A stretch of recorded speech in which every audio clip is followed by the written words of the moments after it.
পাখির মতো আমিও ডাকি কুহু কুহু, তাই তো ভালোবেসে সবাই ডাকে আমায় মিষ্টি পিহু। তোমরা সবাই আসবে তো, কথা দিয়ে যাও। আমার এই ভাতু খাবার দিনে তোমরা সাক্ষী থেকে যাও। তোমাদের সবার আশীর্বাদ চাই, নাম যে আমার প্রাণভী, এই প্রাণীর মাঝে রেখে তোমাদের অপেক্ষায় আছি আমি।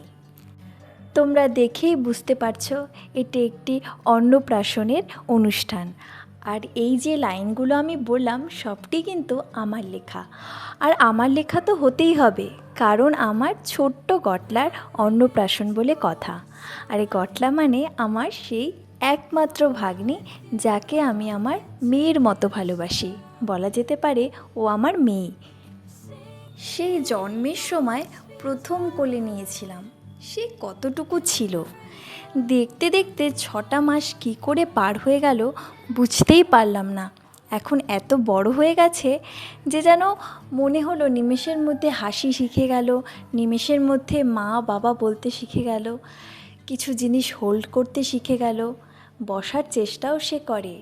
এবং সবথেকে বেশি যেটা ভালো লাগে যে নিজের মানুষদের ও খুব সহজেই চিনে যায় এবং এত সুন্দরভাবে হাসি দেয় যেন মনে হয় ওর কতই না বুদ্ধি হয়েছে। ওর সেই অনুষ্ঠানের দিনের কিছু মুহূর্ত তোমাদের সাথে শেয়ার করলাম এবং বাকি মুহূর্তগুলো আমি পরের ভিডিওতে শেয়ার করব।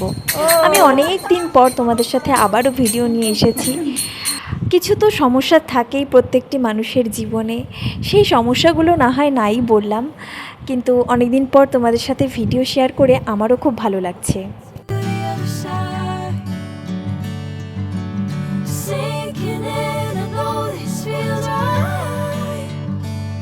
Catching a breeze, love moving through me like